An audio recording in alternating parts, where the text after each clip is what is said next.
Mga idolo, Kobe Bryant o LeBron James. Sino ba talaga ang totoong hari ng Los Angeles Lakers? Parehong naging mukha ng Lakers. Parehong nagdala ng championship sa Los Angeles. Pero may isang malaking difference. Si Kobe, 20 season niyang sinuot ang purple and gold at nagbigay ng 5 championships sa Lakers. Samantalang si LeBron, dumating sa Lakers noong 2018 at sa loob ng 8 taon, nagbigay rin siya ng championship, Finals MVP at maraming bagong records. At mas lalo pang magiging interesting ang debate dahil si Trevor Ariza mismo na nakalaro at nakapag-guard kay Kobe at LeBron ay nagsabing mas mahirap bantayan si Kobe. So ngayon, kung Lakers legacy lang ang pag-uusapan, Kobe ba talaga ang hari o may laban si LeBron? Let's settle this once and for all. Hello guys, welcome!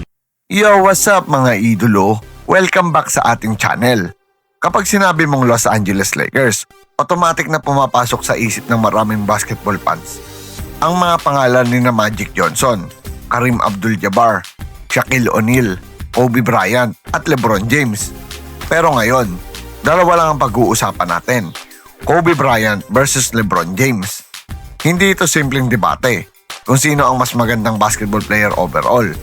Ang tanong natin ngayon ay mas specific. Sino ang mas malaking contributor sa Lakers? Sino ang mas maraming naibigay sa prangkisa? At sino ang mas deserving tawaging totoong hari ng purple and gold? Kailan nga ba sila napunta sa Lakers? Unahin natin si Kobe Bryant. Noong 1996 NBA draft, selected si Kobe bilang 13th overall pick ng Charlotte Hornets. Pero sa draft night, napunta siya sa Los Angeles Lakers. At doon nagsimula ang isang legendary 20-year relationship. Si Kobe ay naglaro ng buong NBA career niya sa Lakers mula 1996 hanggang 2016. 20 seasons, 1 team, Los Angeles Lakers. At hindi lang siya naging player, unti-unti siyang naging mukha ng prangkisa.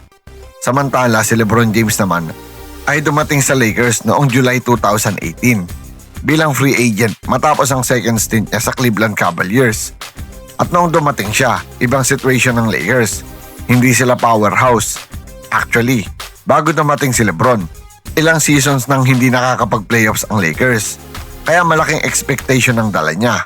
At eventually, nagawa niya ang pinunta niya sa Los Angeles, isang championship. Ngayon mga idolo, pag-usapan natin si Kobe Bryant. Pagdating kay Kobe, mahirap talagang pantayan ng Lakers sa resume niya. 5 championships, 1 regular season MVP, 2 finals MVPs, 18 All-Star selection, 15 All-NBA selections, at 9 All-Defensive First Team selections. At tandaan natin, lahat ng iyon bilang Lakers. Hindi siya lumipat sa ibang team para habulin ng championship. Hindi siya nagpalit ng prangkisa. From teenager to superstar, to champion, to veteran, hanggang sa final game niya, Lakers pa rin siya.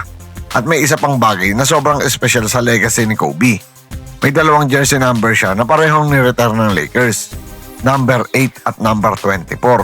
Ibig sabihin, isang player lang, pero 2 jersey numbers ang nakasabit sa rafters. That alone tells you kung gaano kalaki ang impact niya sa prangkisa. At syempre, hindi natin makakalimutan ang 2000, 2001 at 2002 championships kasama si Shaquille O'Neal. 3 sunod-sunod na championship. Then later on, bumalik ulit ang Lakers sa tuktok ng 2009 at 2010, this time with Pau Gasol naman. At sa 2009 at 2010 finals, si Kobe ang naging finals MVP. At ang 2010 championship, mas espesyal ito mga idolo dahil natalo nila ang Boston Celtics sa Game 7. At doon nakita natin ang isang classic Kobe moment, Mamba mentality. Hindi perpekto ang shooting, hindi perfect ang game, pero ang objective, manalo. At hindi rin complete ang Kobe discussion kung hindi natin babanggitin ang scoring records niya. January 22, 2006, Kobe Bryant scored 81 points. Second highest single game scoring performance sa NBA history. At kung paano niya ginawa, halos buong game siyang unstoppable. Pero ang mas poetic na ending ng karir niya, April 13, 2016, final NBA game, age 37, Lakers versus Utah Jazz. At ang ginawa ni Kobe, 60 points mga idolo. Kobe, can you promise me one thing? What's up? I need 50 that night. Can you give us 50? No. Absolutely not, man. But I'm looking forward to seeing you, man. Si Kobe Bryant sa final game ng karir niya, 60 points. Inuulit ko mga idolo, 60 points. At pagkatapos noon, retirement, parang Hollywood ending. At officially, nagtapos ang kanyang karir na may 33,643 points, 5 championships, 1 MVP, 2 finals MVPs, and 18 All-Star selections. Now, let's talk about LeBron. July 2018, LeBron James became a Lakers.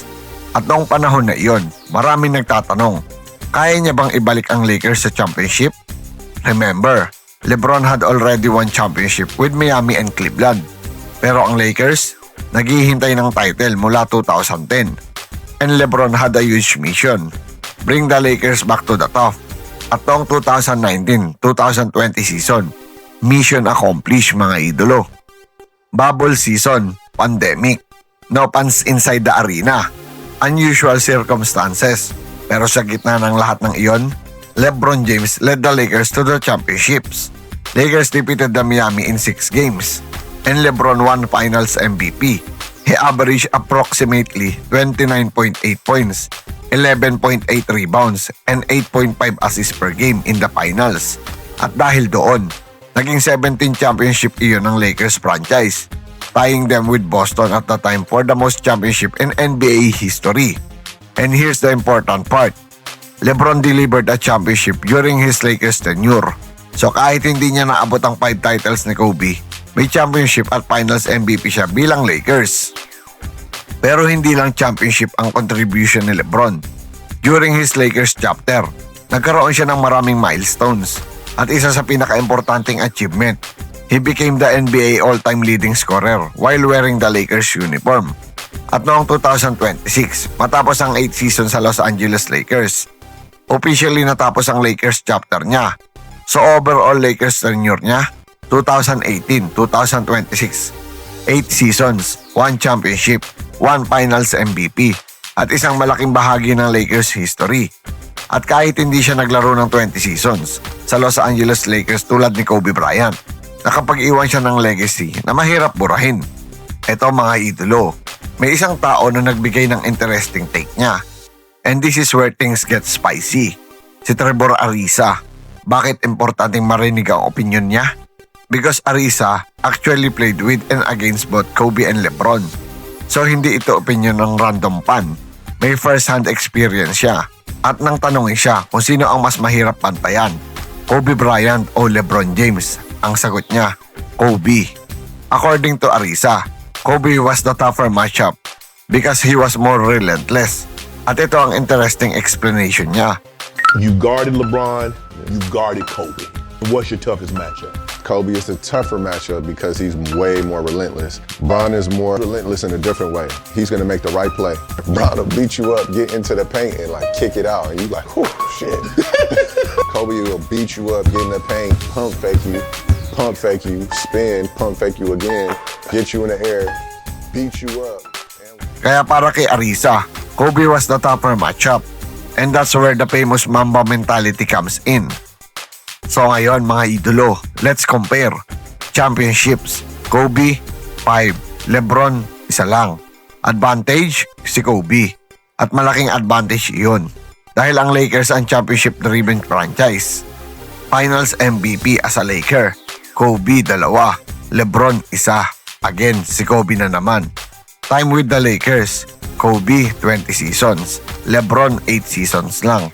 Again, Kobe na naman. At hindi lang basta 20 seasons ha. Kobe spent his entire NBA career with the Lakers. Regular season MVP as a Laker. Kobe 1, si LeBron 0. Again, Kobe ang panalo. Defensive legacy. Kobe has 9 all-defensive first-team selections. And he was selected to the all-defensive team 12 times overall. LeBron also had elite defensive season, especially during his prime. Pero kung Lakers specific defensive resume ang pag-uusapan, Kobe has the stronger case. Pero saan naman panalo si LeBron? Hindi natin pwedeng gawing one-sided ang debate. Because LeBron has something that Kobe didn't have. a complete different all-around offensive impact. LeBron can score, he can rebound, he can create, he can run the offense, he can make plays for teammates. At bilang Lakers, he also continued adding historic milestone to his already incredible career. And remember, noong dumating si LeBron sa Lakers, hindi championship ready ang team. Pero after building around LeBron and Anthony Davis, nag-champion sila. At iyon ang pinakamalaking contribution niya.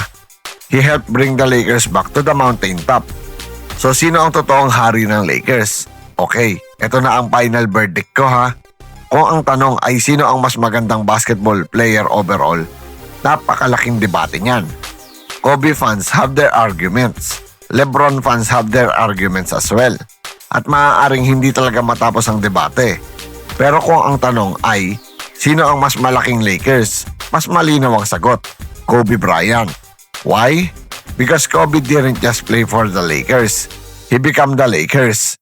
20 seasons, 5 championships, 1 MVP, 2 finals MVPs, 18 All-Star selections, multiple All-Defensive selection, 2 retired jersey numbers, all-time franchise records, and perhaps most importantly, he spent his entire NBA career wearing purple and gold. Samantalang si LeBron, 8 seasons, 1 championship, 1 finals MVP, and a massive individual legacy. So LeBron absolutely deserved to be mentioned among the greatest Lakers ever. Pero kung Lakers identity and contribution ng pag-uusapan, Kobe still has the edge. Pero ngayon mga idolo, dito ko kayo tatanungin, kung ikaw ang papipiliin, Kobe Bryant or LeBron James, sino ang totoong hari ng Lakers? Kobe dahil 5 championship at 20 years of loyalty? O LeBron dahil nagdala rin siya ng championship at gumawa ng historic record sa Lakers? Comment your answer below at huwag sabihin kung sino ang pinipili ninyo. Ipaliwanag ninyo. Kobe fans, sabihin nyo bakit Kobe. LeBron fans, sabihin nyo bakit LeBron.